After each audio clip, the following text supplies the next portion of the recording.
wabarakatuh. Alhamdulillahirabbil alamin.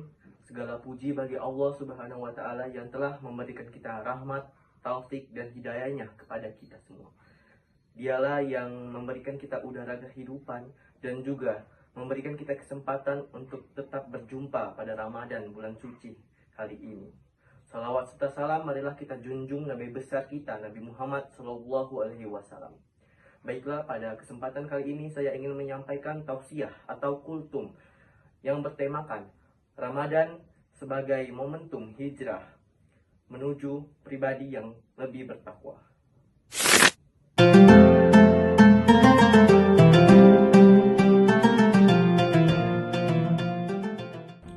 Baiklah, di sini saya akan menyampaikan 6 poin penting yang saya ambil dari tema yang akan saya sampaikan pada kalian. Yang pertama adalah memahami makna hijrah yang sebenarnya. Ketika mendengar kata hijrah, orang-orang pasti memikirkan atau membayangkan bahwa hijrah itu adalah perubahan penampilan atau simbol-simbol lahiriah. Padahal hijrah dalam makna yang lebih dalam adalah perpindahan hati, pikiran, dan perilaku yang tidak diridhoi oleh Allah Subhanahu wa taala sebelumnya menuju yang diridhoinya. Rasulullah SAW bersabda bahwa seorang muhajir adalah orang yang meninggalkan apa yang dilarang oleh Allah. Artinya, hijrah bukan sekedar perubahan fisik, tetapi perubahan karakter. Di sini kita dapat mengambil kesimpulan bahwa hijrah adalah hijrah dari lalai menjadi sadar, dari maksiat menjadi taat, dari malas menjadi disiplin, dan dari sombong menjadi rendah hati. Dan poin kedua ini adalah bahwasannya jika kita ingin hijrah, Ramadan menjadi lingkungan yang mendukung perubahan. Maksudnya, Allah menciptakan Ramadan dengan suasana yang berbeda dari bulan lainnya. Di bulan ini, pahala dilipat gandakan, pintu surga dibuka dan pintu neraka ditutup. Dan juga setan-setan dibelenggu. Suasana ini memudahkan kita untuk lebih lembut dan lebih dekat kepada Allah. Kita menjadi lebih rajin sholat, lebih sering membaca Al-Quran, dan lebih ringan untuk bersedekah. Pertanyaannya adalah, jika di bulan Ramadan kita mampu berubah menjadi lebih baik, bukankah itu bukti bahwa kita sebenarnya mampu berhijrah? Seringkali menghalangi kita bukan ketidakmampuan, tetapi kurangnya kesungguhan. Nah, selanjutnya kita akan membahas poin ketiga. Poin ketiga adalah hijrah dimulai dari hati. Perubahan sejati selalu dimulai dari dalam hati. Jika hati kita masih penuh iri, dengki, dan kesombongan, maka perubahan luar tidak akan bertahan lama.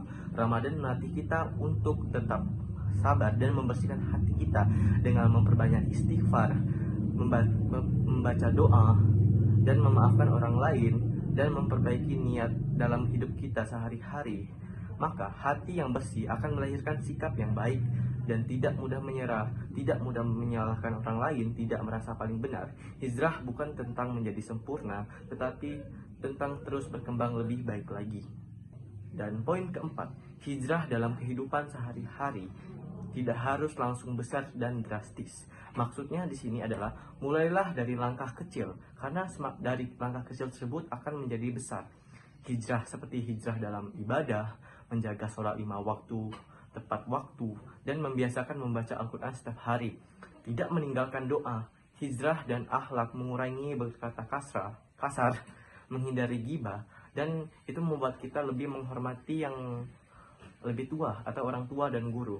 Hijrah dalam pergaulan juga memiliki sisi positif, yaitu memilih teman yang membawa kebaikan, dan kita menjauhi teman yang membawa kita ke hal yang buruk agar tidak terjerumus.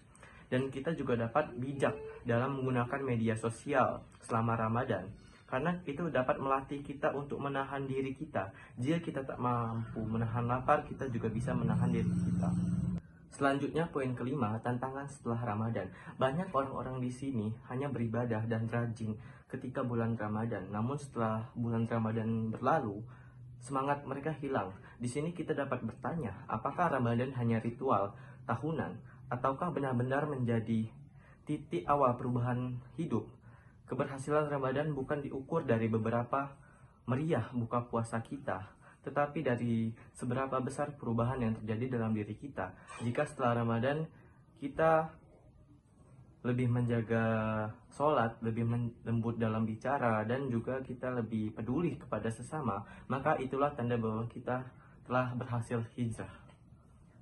Poin ke-6 atau poin terakhir adalah istiqomah. Karena istiqomah adalah kunci hijrah yang paling sukses. Hijrah tidak cukup dari niat dan semangat di awal. Yang paling berat adalah istiqomah. Karena Allah mencintai amalan yang dilakukan terus-menerus walaupun sedikit. Karena itu, jangan menunggu menjadi sempurna untuk memulai hijrah. Mulailah dari hal kecil dan dari diri sendiri.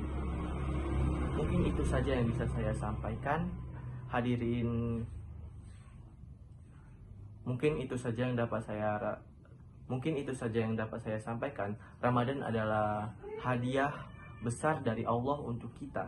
Ia adalah madrasah rohani, tempat kita dilatih menjadi pribadi yang lebih baik. Mari kita jadikan Ramadan sebagai momentum hijrah. Hijrah dari dosa menuju taat, hijrah dari malas menuju disiplin, hijrah dari lalai menuju sadar, dan hijrah dari gelap menuju cahaya iman. Semoga Allah menerima amal baik kita dan mengampuni dosa-dosa kita yang menunggukan langkah hijrah kita hingga akhir hayat. Amin ya robbal alamin. Baiklah, sekian, terima kasih. Kultum atau tasiyah dari saya. Wassalamualaikum warahmatullahi wabarakatuh.